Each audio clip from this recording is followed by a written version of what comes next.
The late summer wind rustled through the dense canopy of Wisconsin's northern woods, carrying with it the mingling scents of pine needles, damp earth, and wildflowers.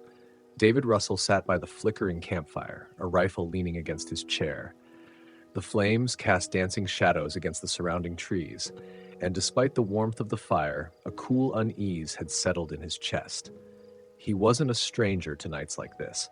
Back in San Francisco, where he worked as a park ranger, his nights often brought challenges: lost hikers, unexpected wildlife encounters, and the occasional reckless camper needing a stern word. But this was different. These woods were unfamiliar, vast, and old. Their silence seemed deliberate, as if holding back something lurking just beyond his senses. His hunting partner, Sean, was seated across from him, carefully cleaning his shotgun.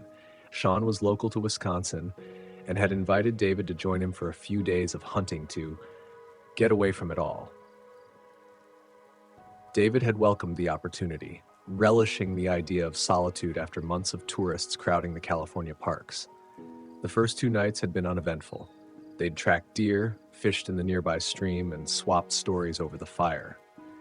But the wind had picked up tonight, carrying an eerie howl that seemed to echo unnaturally through the trees.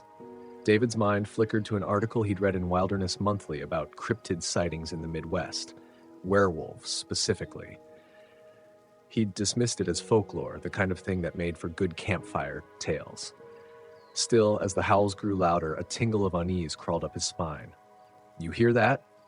David asked, keeping his voice low. Sean nodded, setting his shotgun aside. "Could be wolves, but it's off. Too guttural." The sound came again, closer this time. A low, rumbling growl followed, vibrating through the ground beneath them. Sean cursed under his breath, grabbing a flashlight and scanning the tree line. The beam cut through the darkness, illuminating swaying branches and shadows, but nothing tangible. David stood, his hand instinctively resting on the hilt of the hunting knife strapped to his belt. The fire popped loudly, and for a moment he thought he saw a pair of reflective eyes glinting from the darkness. "Sean," he said, his voice tight. "We're not alone." The growl came again, this time from the opposite direction. Whatever it was circling them. Sean turned the flashlight in a slow arc, his finger hovering near the trigger of his shotgun. "Stay close," he muttered. Minutes stretched into eternity as the 2 men stood back to back near the fire. The wind howled through the trees, masking other sounds. When it came, the attack was sudden. A dark, massive shape lunged from the shadows, knocking Sean to the ground. David barely had time to react, raising his rifle and firing a shot that missed but startled the creature enough to retreat into the trees. It moved too fast to make out clearly, but David caught glimpses of matted fur and elongated limbs. "Sean!" he shouted, rushing to his friend's side.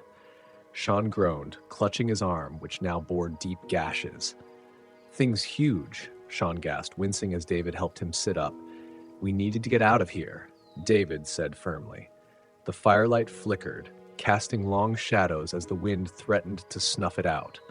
They quickly doused the flames, leaving only their flashlights to guide them through the dense forest. David took the lead, gripping his rifle tightly while Sean limped behind him, his shotgun slung over his good shoulder. The wind carried faint growls and the occasional snapping of branches, signaling that the creature was still following them. "We can't outrun it," Sean panted, David's jaw tightened. "We don't have to. We just need to get to the car." The trail back to their vehicle was narrow and uneven, with roots and rocks jutting out like traps. Every so often, David would glance back, his flashlight cutting through the trees, but he saw nothing. The creature was clever, keeping its distance while maintaining its relentless pursuit. When they finally reached the clearing where the car was parked, David felt a flicker of relief, but as they approached, the creature emerged from the shadows, blocking their path. It stood upright, towering over them, its yellow eyes glowing with malevolent intelligence. Its snout was elongated, lips curling back to reveal sharp, glistening teeth. David didn't hesitate. He raised his rifle and fired. The creature let out an ear-piercing roar but didn't go down. It charged, its claws swiping through the air. Sean fired his shotgun, and this time, the creature staggered, giving them the opening they needed. "Go!" David shouted, dragging Sean toward the car. They threw themselves inside, locking the doors just as the creature slammed against the side of the vehicle. The car rocked violently, and David fumbled with the keys, his hands shaking. "Come on! Come on!" Sean yelled. The engine roared to life, and David floored the gas pedal. The car skidded across the snowy ground before gaining traction, speeding away from the clearing. In the rearview mirror, David saw the creature watching them, its silhouette growing smaller until it disappeared entirely into the forest. They didn't stop until they reached a nearby town. Sean was taken to the local clinic for his injuries, and when the sheriff asked what had happened, they exchanged a glance before giving a vague story about a bear attack. David knew no one would believe the truth. Later that night, as he sat in the motel room, David couldn't shake the image of the creature's glowing eyes. He thought of his family back in San Francisco, his sister, who always teased him about his obsession with cryptid stories, and his father, who had instilled in him a respect for the wilderness. This trip had given him a new respect, a fear even, for the unknown.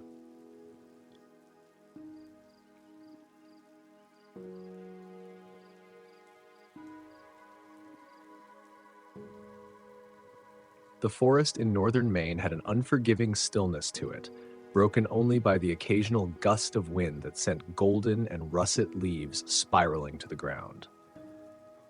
Chuck Mortensen adjusted the strap of his backpack as he surveyed the surrounding trees, their skeletal branches stretching against the overcast sky. He wasn't used to this kind of autumn. Back in Los Angeles, where he worked as a park ranger in Griffith Park, fall usually meant a slight drop in temperature and a rare drizzle. Here, the crisp air bit at his cheeks, and the sheer vastness of the wilderness was overwhelming. He wasn't alone. His companions for this road trip, Ben, Kate, and Lucas, had insisted on seeing the famed foliage of New England. Chuck had joined them on a whim, craving a break from the smoggy skies and crowded trails of LA. They'd rented a cabin deep in the woods, a rustic place with creaky floorboards and a fireplace that smelled of decades-old ash. The first night passed uneventfully, the group laughing over ghost stories and beer around a roaring fire. Chuck had shared tales of his ranger duties, recounting strange noises in the park at night and the time he'd stumbled across a mountain lion too close for comfort. But nothing in his years of experience could explain what happened on the second night. The snow had started falling that afternoon, a light dusting that grew heavier as the evening wore on. By the time the sun dipped below the horizon, the world outside the cabin was a blank white canvas, the trees silhouetted against the pale glow of the moon. Chuck had been uneasy all day, though he couldn't put his finger on why. Something about the way the forest felt, like it was holding its breath. As the group huddled around the fireplace after dinner, the sound came. A low, guttural growl that reverberated through the walls of the cabin. "What the hell was that?" Ben asked, his voice a mixture of curiosity and fear. "Probably a coyote," Chuck said, though he didn't believe it. He had read about the creatures of this region, especially in an old wilderness magazine that detailed local legends. One article had mentioned the rugaru, a shape-shifting predator that prowled the dense forests of the Northeast. At the time, he dismissed it as folklore.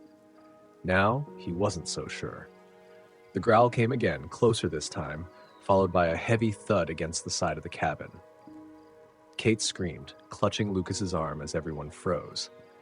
Chuck grabbed the hatchet he'd been using to split firewood earlier and motioned for the others to stay put. He crept to the window and peered out into the snow-covered darkness. At first, he saw nothing. But then, just beyond the tree line, movement caught his eye. A shadowy figure, unnaturally tall and hunched, slinking between the trees. "Chuck?" Kate's voice trembled. "It's something big," he said, not taking his eyes off the window. The figure stepped into the moonlight, and Chuck's breath caught. It looked vaguely human, but its limbs were too long, its movements too fluid. Its face was obscured, but the way it moved made his skin crawl. Suddenly, the creature lunged forward, slamming into the side of the cabin with enough force to rattle the windows. The The group scattered, grabbing whatever makeshift weapons they could find. Lucas armed himself with a hunting knife, while Ben clutched a cast-iron skillet. "Stay together," Chuck commanded, his ranger instincts kicking in. The creature prowled outside, its heavy footsteps crunching in the snow. They could hear it circling, a predator toying with its prey. "We can't stay here," Ben said, panic creeping into his voice. "No choice," Chuck said. "It's too dangerous to run in the dark. We wait for first light." The group retreated to the living room, stoking the fire and keeping their backs to the wall. Chuck kept watch, gripping the hatchet tightly, his eyes flicking to the boarded-up windows at every sound. The hours dragged on, each minute stretching into eternity. Chuck's mind wandered to his family back in LA. His younger brother, who'd always begged him to go camping, and his mother, who'd insisted he carry a pocket Bible whenever he went into the wilderness. He wondered if she'd been onto something. When dawn finally broke, the snow had stopped, leaving a pristine, glittering blanket over the forest. The creature's growls had ceased hours ago, but Chuck wasn't naive enough to think it had left. "We move fast and stay quiet," he instructed as they prepared to leave. They packed only the essentials, leaving behind most of their gear to lighten the load. The group stepped outside, the cold biting at their exposed skin. The cabin felt like a fragile shield they were abandoning too soon. They hadn't gone more than 100 yards when the Rougarou struck. It burst from the trees with a blood-curdling roar, barreling toward them on all fours. Chuck shouted for the others to scatter, swinging his hatchet as the creature lunged at him. The blade connected, but it was like striking a boulder. Lucas tried to intervene, slashing at the beast with his knife, but the creature swiped him aside with a single blow. He hit the ground hard, unmoving. "Run!" Chuck yelled, grabbing Kate and Ben by the arms and dragging them forward. The next hour was a blur of terror and exhaustion as they navigated the snow-covered terrain. The creature stalked them relentlessly, its guttural growls echoing through the trees. When they finally saw the rooftops of a small village in the distance, relief washed over them. They sprinted the last stretch, stumbling into the first house they found. The elderly couple inside took them in without question, calling for help as they tended to their injuries. Lucas didn't make it. As Chuck sat in the warmth of the stranger's living room, sipping a cup of hot tea, he couldn't shake the image of the Rougarou's piercing eyes. He thought of the article he'd read, the warning signs he'd ignored. Legends, it seemed, had a way of proving themselves real when you least expected it.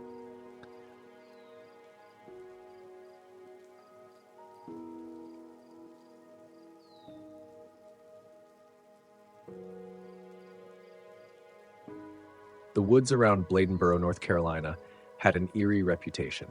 James Calhoun had heard the stories before, whispered around campfires and shared in small-town diners. People spoke of strange shadows in the trees, of unearthly noises that echoed in the dark, but those were just stories, or so he'd told himself. James, a police officer from a quiet Midwest town, had joined his friends, Tommy, Sarah, and Kyle, for a spring hiking trip in the Bladen Lake State Forest.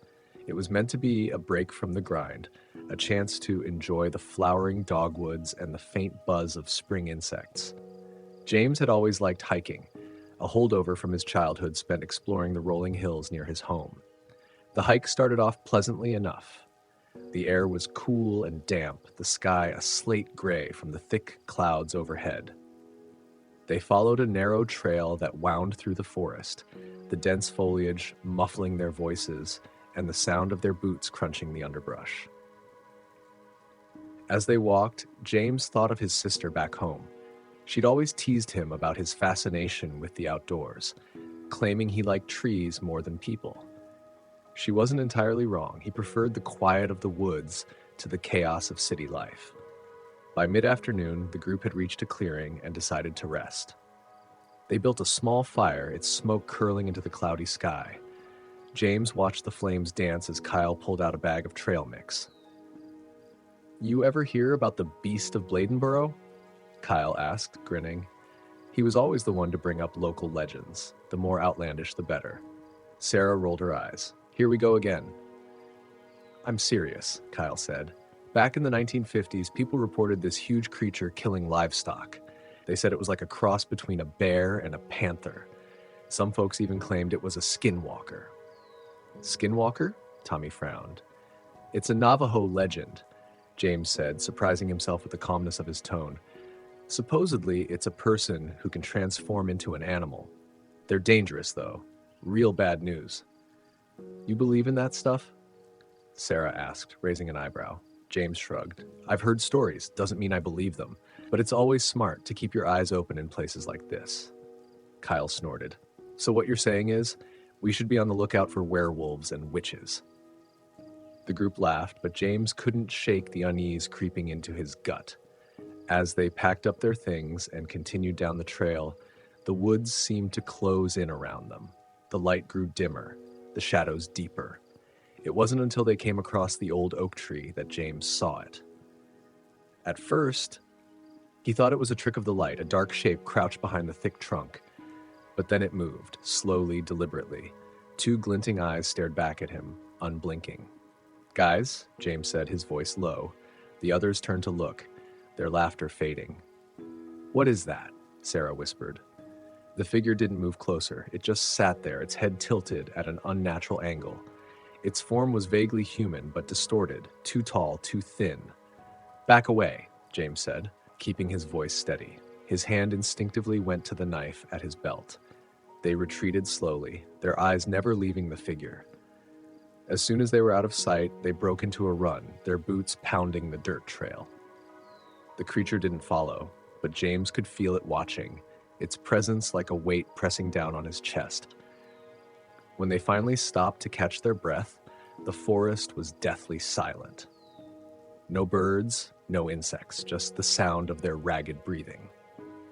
We need to get out of here, James said, his tone leaving no room for argument.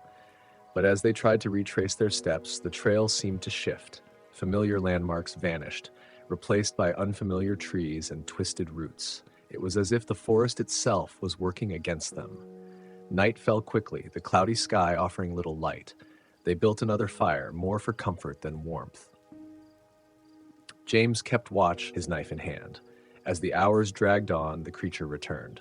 It didn't attack, but circled them, its low growls rumbling in the darkness.